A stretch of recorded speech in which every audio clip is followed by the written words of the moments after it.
PR Connections Radio presents. Hello, everybody, and welcome to the Sunday Morning Chat Series with Jesse Oakley III. This is your host, Jesse Oakley III. Now, the purpose of the Sunday Morning Chat Series is I interview a plethora of positive people that are making big differences in their communities. It's whether it's speakers, authors, writers, singers, entertainers, athletes, you name it. If they're making a big difference in the community, you'll hear from them first on the Sunday Morning Chat Series. And today, we have ourselves a wonderful episode, and I'm looking forward to this. Now, many of you know that I belong into leadership, whether it is an organization or a job. And one of the things that helped me out was Stoicism and Stoic leadership. It's not about what happens to you. It's how you respond to it and how you react to it and how you can actually put it to your benefits. Now, I've been in different roles and different opportunities where I got a chance to put this in a task, and it's been a benefit for me. But it's also been a benefit for my guests. And when I look at Stoic leadership, when I look at inspiration, I feel real honored to get a chance to work with this lovely lady right here. So without any further delay, please help me welcome Kimberly Dueck. Hey, Kimberly, how's it going? Hey, Jesse. Thanks so much for having me. I'm super stoked to be here. All right. And without any further delay, let's chat. All right. Now, we're talking about Stoic leadership and the importance about that. And you have been quite the wonderful, inspirational leadership, as well as you take things calm and basically you're calm, cool, and you also like to have a good time. And I was seeing the positivity within you, and I really appreciate that. Now, when we talk about Stoicism, what is your own personal definition of the word Stoicism? It's funny you asked me that a few weeks ago if you want to talk about this topic. And I never really thought about it as something that I did. I guess I wasn't consciously aware of it. My husband has a different definition of it than I do. He thinks it's not really having a lot of emotion, where that's not me. I have emotion, whether it's very positive or sometimes really not feeling great in that moment. And for me, once I looked it up, I said, yeah, Jesse, you are explaining this very well, how I've been working through on my journey. And so for me, it's really about using your challenges, overcoming them, and learning from them, really, and looking for the good in it always. So that's what it means to me anyway. All right. Fantastic. Now, the next question I do have for you is regarding, you just hit the part of your answer with what you just mentioned, but how did you actually learn from Stoicism? How did you learn from it in the beginning with what you know right now? Well, of course, it's a life journey and it will continue to be so, but there really isn't anything like hearing you have cancer to knock you back in your tracks. It was October of 23, and I am told suddenly I must have surgery, emergency. In 2 hours, you have a big tumor that's about to explode and you could die. And it's shocking. You just, in that moment, you're like, suddenly nothing is important anymore. All those things that I'd filled up my calendar with, all of a sudden that just didn't matter. And all I could think about was my little girl, my husband, and how could this happen? And, you work through all those emotions. And of course, I made it through the surgery, and that was all good. There's been a few challenges since then, which we'll maybe get into today. But yeah, when you have a big life event, big health scare like that, it really makes you think about life, and you realize how unimportant a lot of the things, I call it the hamster wheel. Mm-hmm. We get so tied up, we schedule ourselves to the nth degree. Like my calendar had triple booked, and there was always stuff going on. And even my friends were like, well, we just wait for you to reach out to us because we just think you're too busy. And to me now, busy is a bad word. If I'm too busy for my friends and my connections and my family, then that tells me I'm not doing something right. So to me, that was really in the last just over a year, I've been very mindfully learning about Stoicism, and it's brought a whole new perspective on life for me, for sure. Oh my goodness, that is truly fantastic to actually hear that. And again, you are the inspiration, and I really appreciate that big time. Now, we talked about this before, but how has it benefited you with learning the thought philosophy of Stoicism and Stoic leadership? Yeah, I'm a practical gal. I'm not big on theory, but so I'll tell you, in my day-to-day life, when I realized that my life was forever going to be changed, I look at my life and I see my beautiful daughter at the time. She was only, 9 months old, and my husband and all these things. And I was like, well, I have this beautiful life, but am I really enjoying it? I mean, of course, there's moments of joy, but that day to day, because I'm a very driven person. So you tell me the task and I'm going to go get that done. Like, don't even stand in my way. That was really how, I mean, I had a lot of success with it. So I was rewarded for that behavior as well.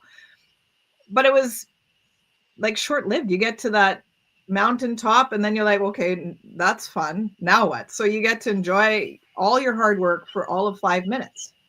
And I thought, there's a better way to live life. And it's in those little moments. And at the time, my daughter would be jumping in the jolly jumper, and I'd be looking up from my phone, and she had stopped jumping, even looking at me. And I'm like, oh my goodness, what is this? Why am I looking at my phone? My daughter wants to be in the moment with me. Kids are the best teachers of this, by the way. And as soon as I took the phone away, I just paid all attention to her, and the giggles continued, and we've just been having a ton of fun ever since. But like, always looking for something fun to do, one nugget of joy in every day at the very least. And that is what's building this beautiful life. And I'm starting to envision now, how do we go forward and how do we want to change life to learn from this very major lesson, I guess, that I've gone through in the last little bit. So, Wow. yeah. I tell you, that is truly, that is just inspirational. And I tell you what, there's no better time than to spend time with family. And I can tell you right now that when it comes to different priorities, family definitely comes first. Yeah. It's right there with number one, and as well as work and other items that are they're in the same process. So if you do have family that's there, that is truly fantastic. And I've also learned this through the time where I spent with my mom, where I had after my dad passed away in 2012. My mom was there, and she needed some help. She needed some assistance, and I was there to help her out with to go to get her shopping, and also have a chance to go to the doctor's office here and there. And it's been one of those moments where I had a chance to spend time with family. And for me, those 6 years between my father's death and my mom's death, those times are very crucial and very valuable.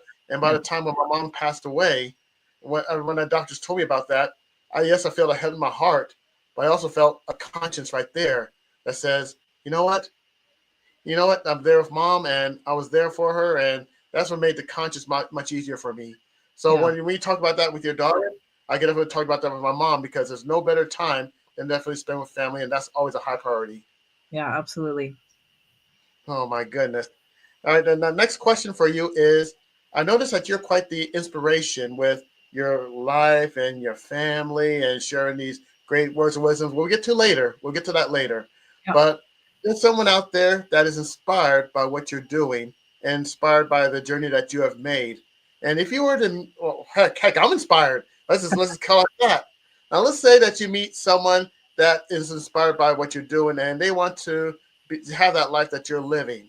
They want to be in a shoes that Kimberly Dueck is in. If you could just offer any advice for that person who wants to be in your shoes, what advice would that be? Well, it's the advice I would give myself probably. I had a tough news that there was still more cancer to deal with a year after my surgery, which was, again, very shocking for me and scary, honestly, as a new mom. And I said, wow, and I thought, well, so is it death that I'm afraid of, or is it the life that I haven't lived yet? And it was actually the latter. It's not even that fear of the unknown. It's that living piece. And I said, okay, well, what do you feel like you're not living? I'm like, oh, I want to be Charlize's mom. My daughter's name is Charlize. And I said, what's stopping you? Just go do it. And so I just immediately dropped everything I did, and I went and played with her on the floor. Or I said, I want to be a better wife. Well, the second I had that thought, I'm like, okay, I'm going to go give my husband a kiss. And so it's just starting to get more in tune with my heart. And I'm a very analytical thinker. But when I have these moments where I think about, I'm thinking, first of all, this isn't working, or something is uncomfortable in my setting, I take that moment to pause and say, okay, what is it that is bothering you right now. And I go with that first thing. It's usually your intuition, which I say speaks through your heart, whatever you believe it comes from. But that voice that comes up, don't ignore it. And the more you listen to it, the more it will have confidence to tell you, hey, listen up. This is what I'd like to do today. And it will rarely guide you wrong. I don't actually think it ever does, but I don't want to bet 100% on it. But that's what I would advise. I think it's if you have a desire to be more stoic, a desire to do more of anything, listen to that desire, listen to your heart, and just go do it. These little things, enjoying those little moments and noticing the things that you love, and make more of that happen. If you hate something, just stop doing it. I mean, paying bills, you have to.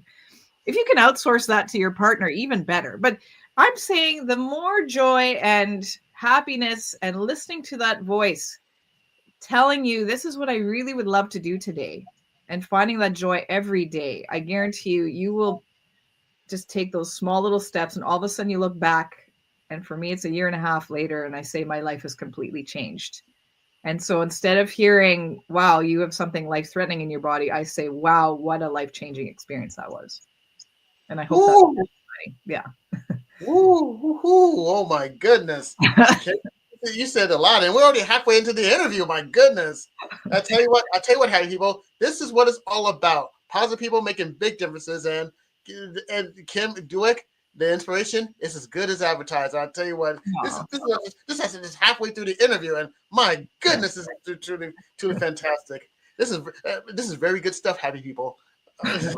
Next question I have for you is, oh my goodness, this is about mindset and the energy that you do have with mindset, and with all the inspiration and with all this time spent with family, with all the thinking of the heart and everything else. How do you find the energy to keep the positive mindset going for what you're going through? It is a snowball effect. I will tell you that, because we don't realize how busy we make ourselves, and we just get so caught up and we think everything is important. And if you're like me, I find everything interesting. So it's even more difficult because I want to be doing so many different things. And I really desire not for everyone to need to go through a life-threatening situation to wake up. So I've been thinking about this a lot. Like, how do we get ourselves to a place where we don't need to have this big wake-up call, and take the time? And I say, if you ask about, do you have energy for this? Well, I have more energy because I'm doing it. And I don't think I would have ever believed. I work with an energy therapist, and she was saying, you will actually have more energy if you slow down. I said, say what now? I don't understand that. But I can tell you, when you take the time to do things like meditation, it's really what you prefer. So if you like a walk in nature, meditation, it's really whatever helps you kind of take that breath and take that time for you. And it doesn't even have to be a ton of time. It could be just 5 minutes, whatever. It's enough time to just slow your mind down for a little bit and go with that first thing that comes, like I talked about, from your heart. And the more you get that slow down, listen to heart tell you what you really need to do in that day or in that moment, the more you listen to that, the more energy you get, and the more intentional you get with your actions as well. So you're not chasing around. I mean, I know we're both hockey fans. I always like to use this analogy. So I have some friends who are older than me, and I have some friends that are younger than me, and they play hockey together. And the older ones say, well, I still score as many goals. I don't skate as hard as I used to. I just know where the puck's going to be. So if you can actually apply that to life and maybe slow yourself down, even just a wee bit, 5 minutes or more a day, take that time for you, do what it is that just helps you relax and calm down a bit, those answers are going to come. So I will say you will get more energy the more you do this, but just start small, and it'll become a snowball, and you'll just get addicted to it. Atomic Habits. That is very nice. And again, James Clear had a book called Atomic Habits, where it talked about the small details leading to big steps and big things. Yeah. And what you just described was truly an atomic habit. I really appreciate that. Now, some people can actually look for books, or some people I could go for YouTube or anywhere else. define this type of mindset that we're talking about with Stoic mindset and how it can adapt to life.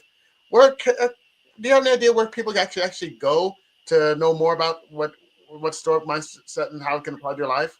Well, but of course, I will say, come follow my journey on Facebook. I've been posting every day except Sundays. I actually give myself a day off on Sundays because I want to walk the talk as well. So I give myself time off the screen. So I think the phone is a distraction device. So start no further than just maybe rethink how you see your phone. Because for me, when I would start getting bored and have quiet, I would just immediately go to my phone. I'm like, hey, let's put that aside. So as far as resources, definitely, of course, check out my Facebook page. I do most of my posting there. I do a little bit on LinkedIn and Instagram as well. But there's so many resources. You talk about atomic habits. I love to read. But have I learned about Stoicism from any book or YouTube? Not really. I think it really is just about finding that what works for you, finding your Zen, realizing or thinking about your day, even and saying, hey, you know what did I love about my day and what did I not like about my day? And it's sometimes uncomfortable work because you might have just wasted your whole day spinning on your phone. Like I've had those days. You can actually go in settings and it says how many hours you've actually been on your phone. There was days where it was like 8 hours. And I'm saying, whoa, think about like all the important stuff I could have been doing instead of surfing Facebook. So of course I'm telling you to go to Facebook, but you can't go wrong with going internal. You can't live there either, of course, but I think we as a society are almost all on that hamster wheel. So finding ways to just even take moments off of that, that's your best resource. And of course, I'll say, look up whatever topic on Stoicism that interests you and you will find it on YouTube. I guarantee you. Brene Brown, of course, is one of my favorites. I could go on and on about all the authors I love, but yeah, those would be my tips for you on where to go. All right. Now, this section of the interview is shout out time. And you get actually shout out and give thanks to all the people that are there that have made a big difference in this journey. If you can give a shout out to as many people as you can, who would you like to give a shout out to? Wow. I mean, of course, my husband, Al, and our daughter, Charlize, they've been my rocks throughout this entire journey. And of course, Al's family and my family, they've just been there for me and all the friends that I have in our community. But there are a lot of people that have responded a lot to my posts on Facebook, and that's really encouraged me and uplifted me. And maybe on some of the days where I'd be like writing my post and it's very, very blunt about how I'm feeling that day. I'm like, oh, I can't believe I'm hitting post on this. This is scary. And the reactions are actually better the more raw I am. It's just shocking. So I want to say to everyone that has been supporting me along the way, whether or not you comment or like doesn't really matter. But I've definitely felt the love and the good vibes that have come through. Energy is a thing. I believe in it. I mean, we believe in cell phones that aren't connected by wires. So what's wrong with thinking about energy that way too? So I have to say huge thanks to everybody around the world that has supported me and said prayers, sent positive vibes my way. I guarantee you I've just been so blessed by all that positive energy coming my way. So I have nothing further I can say. Just a huge thank you for that. All right. It's good. Thank you right there. Now, the last question I do have for you is addressed to my crew and my fans, and they're called the Happy People. And they're always inspired by the guests I have on this podcast about words of wisdom from many people. And if you could offer a solid words of wisdom for my group and my crew, the Happy People, what would it be? The words that came to mind is you have it in you. If you want to have more peace and more joy and love the people that you are with, and you get to your deathbed someday, we are all going to, and this is just something I've experienced a little earlier. It's not what we accomplish. It is the love and the connection that we have with others. And so I would just ask all of you, you have it within you. Go and love your important people. That is really, truly what matters in this life. And that is all that will matter when you get to the end there. So not to end on a morbid note, but be happy, be joyful, have peace, it is possible, even in this busy, hectic world we live in. Perfect bookend to this wonderful interview. And on behalf of all the happy people that are watching, I will take this time out to thank you, Kim, for being on the Sunday Morning Chat Series with Jesse Oakley III. Thank you very much, Kim. Thank you so much for having me. All right, and this concludes this episode of the Sunday Morning Chat Series. And like many chat series before, you can also watch this chat series on YouTube at 9 o'clock and Pacific Standard Time on PR Connections. And for more positive words of wisdom from the happy people, you can also check out my new YouTube channel, Sunday Morning Chat Series with Jesse Oakley III. Just go to YouTube, type in Sunday Morning Chat Series with Jesse Oakley III, and you'll see a plethora of positive people that I've interviewed that are making big differences in their communities. And for more information, go to prconnectionsradio.com. And until next time, this is Jesse Oakley III from Sunday Morning Chat Series with Jesse Oakley III, signing off saying take care and have a great day. Take care, happy people. Bye.